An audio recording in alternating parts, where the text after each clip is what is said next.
Maine is known as vacation land for a reason. Sooner rather than later, thousands of tourists will visit our parks, beaches, and breweries. News Center Maine's Sam Rogers explains how Maine's craft beer industry leads the nation and continues to bring more visitors to the state.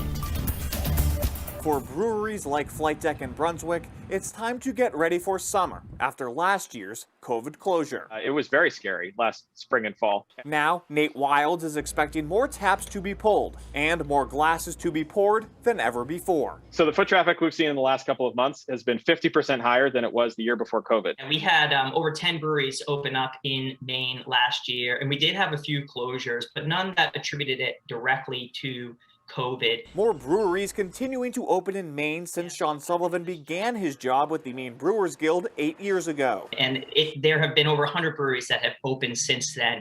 After years behind Vermont, Maine now has the most breweries per capita in the nation. The latest census data and the total number of breweries per state show Maine has one brewery per 8,654 people, while Vermont has one brewery per 8,657 people. We have the most breweries per capita of anyone in the nation, which means, in my mind, we've got the most opportunity of any state in the nation. The growing popularity of tap rooms and brew pubs in Maine is also drawing in more tourists. That's absolutely fair to say.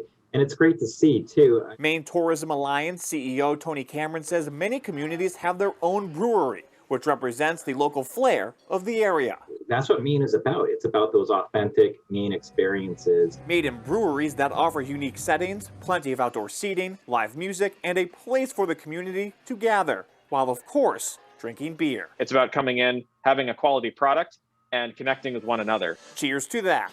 Sam Rogers, News Center, Maine. Cheers. Cheers. Brothers David and Daniel Kleban really like beer. So it's a little bit darker, so it has some kind of roasty and toasty notes to it. So much, in fact, that 10 years ago, they started making their own. I learned how to make beer when I was a new associate at a law firm. I liked making beer more than I liked practicing law. I just saw his passion, and I said, hey, would you rather be a brewer or an attorney for the rest of your life? And he said, a brewer. I said, well, okay. You figure out the beer, I'll figure out the rest of it, and we'll give it a whirl. But there was something else behind the idea, too. It's always been about more than just beer, though, right? I think a lot of it grows out of the times in which we started. People were losing their jobs and their homes. You looked around and you said, business in this country is ruining people's lives. There's got to be a better way to do this. Beer was going to be what we did, but it's not why we started this company. In 2009, they launched Maine Beer Company as a kind of experiment to prove small businesses could have a big impact on their employees, their communities, and the environment, while still turning a profit. I'm sure a lot of people thought we were crazy. They'd be like, yeah, you guys, your business plan is kind of wacky. Yeah. Why do you want to do this? Yeah. Little did they know I love it when people tell me it won't work. They launched with a single beer, a shoestring budget. The only asset we had was my wife's 401k. And a plan, not only to donate 1% of their revenue to environmental causes, but to pay employees a minimum of $18 an hour and 100% of their health insurance premiums. It's almost more for you guys about what you're giving back rather than what you're bringing in. I think that should be everybody's measure of success. Not just by the bottom line, but by what you can give back. That's the measure of true success. But that's not to say those early days were easy. We're working 7 days a week. I was practicing law Monday through Friday, and then brewing and packaging beer on Saturdays and Sundays. Was it good? No. It's horrible. I think the first couple batches it would have hurt if you drank it. It wasn't safe for consumption. You know, it gradually got better and better and better. This system isn't much smaller than the system we originally started out on. They made just 30 gallons of beer at a time. That was the delivery driver, which helped a lot because the first 20 accounts or so that we had, I would see them face to face every week or two, so you developed a relationship. 10 years later, the team of two brothers has turned into a staff of 50 full-time employees, producing more than 1.5 million bottles of beer last year alone. As for that environmental donation, that's gone up too. What was it like this last year? $170,000. A testament to their entire philosophy, summarized right there on the label. That's right. And it's on every bottle, right? On every bottle. And it was in our original business plan that if we were going to start a company, a brewery, that we were going to do it the right way. It didn't really matter what you were selling. It was more No, about how you were running I it. always say we could be making toothpicks. I mean, that's not nearly as fun. People wouldn't want to come hang out and eat pizza at a toothpick factory, but I would encourage any toothpick factory to run their business this way. Now, the brothers also have some impressive solar energy goals, including creating more energy than they consume by 2030 and continuing to donate all their used grain to local farms. All right, now, of course, I couldn't go up there and not bring you guys back. So we are going to test it out. Al, you have lunch. That's named after a whale that's spotted off the coast of Maine. All right. Jill, you have Zoe, David's daughter's name. Okay. And you, Craig, have the original Peeper. This is great. Yep. All right, let's go. Good stuff. Cheers. Savannah, thanks so much. Thanks, guys. To find out more about the Maine Beer Company, check out our website, thirdhourtoday.com. First tonight, there's always a lot of talk about what can be done to lift up the economy in Maine's small rural towns, but there's not always a lot of action. Here's a story of economic development in action in a most unusual way, thanks to two entrepreneurs with a passion. In the fiercely competitive world of Maine beer, packed with something like 130 breweries, Bissell Brothers of Portland has always stood out. From its first days in 2013, it was a success, enthusiastically embraced by critics, beer geeks, and everyday beer drinkers. The demand for Bissell Brothers beer is so strong, it isn't even available outside of Maine. And yet the company still can't produce enough. So the brothers behind the name, Peter and Noah Bissell, decided to expand. If we were going to build a facility, a second facility that's not our HQ, it had to be Milo. We just keep coming back to that sentence, it had to be Milo. Now that is a sentiment one has rarely heard from any business in Maine in decades, that it wants to expand in Milo. A town of just over 2,000 people in Piscataquis County, where the economy has struggled for decades. In July of 2018, the dream became a reality, and Bissell Brothers' Three Rivers Brewery and Tap Room opened for business. The future of beer is in beer in unexpected places, and we've now given people a reason to come to Milo. Not everyone, but people that are into beer and are curious about what we're doing here.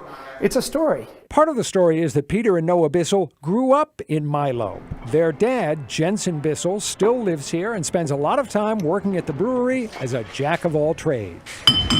It's been great fun to work for your sons, to take orders from the boys, complain a little bit, question it. You think, sure you want to do that? I've loved it. It's been really good. The job has its privileges. Do you have a title here? Yeah, I do. He's got a title, all right, maybe the best one in the state of Maine. It's right on his business card, Jensen Bissell, Father of the Beer. As for the brothers, they make a formidable team. Noah excels at making the beer. What Peter does best is market it. Without Peter, nobody would ever care to buy what I wanted to make or be interested in it, because I would just not even think to tell anyone that it was available. Now, there are plenty of business people who love their hometowns, but that doesn't mean they'll invest in them. Peter and Noah Bissell chose Milo not just for sentimental reasons, but because they needed a facility where they could experiment with brewing more exotic beers that require time to age. They needed space, and space is a lot cheaper in Milo than in Portland. This brewery has been a investment, not in the next 1 year or 5 years, in my lifetime, in Noah's lifetime. This is for the long haul. Obviously, the brothers hope the Milo operation will succeed financially, but they have an even bigger ambition: that it will start to help lift the entire town. They look at this opportunity as something that may generate other business in town and begin to build a better economy around here. And I totally admire that view that they have. I firmly believe that in the future we're going to see a more entrepreneurial mindset take root in towns like Milo. And we can't save the town, not that the town needs saving, but we're doing what we can. When they first opened, Peter and Noah would walk through the tap room and out to the side yard, and every step of the way they'd see people they'd known all their lives. It's a small town, everyone knows everyone, so you know that's going to happen, but it was just shocking to me how many people really cared. I was having one conversation after the next conversation. But I ducked away several times and just kind of watched from a distance and thought, man, I can't believe that we're here now. For people who live in the area, the tap room isn't just a place to get exceptional beer and food. It's a spot where families and friends come together to talk and share good times. A true community gathering place. These guys in here, they know us. I left a bag here last week and they said, hey, we have your bag here. There's a famous saying, you can't go home again. Every time Peter and Noah Bissell drive into their hometown, they prove that saying wrong. So I pass the house that we grew up in on the way in. It's usually a look to see, is someone there? If not, I know where they are. They're right here. Now, before you jump in the car and head to Bissell Brothers Three Rivers Tap Room in Milo, you should know that the hours are limited. It's open only on Fridays, Saturdays, and Sundays, and it closes early in the evening all 3 nights. And if you want to find out more about Bissell Brothers and its tap rooms in Milo or in Portland, head to the 207 section of our website, newscentermaine.com, or our mobile app. And I love that they are giving back to their community that they grew up in. You know, they are so proud of Milo. They are so thrilled, genuinely thrilled to be there. And it's such a great story. Piscataquis County is the poorest county in Maine. The whole area has struggled for decades. And to see guys like that, entrepreneurs like that, planting those seeds, it's really inspiring. Yes, it is. And it's the toughest county to say, too, isn't it? I just stumbled over it almost. Sort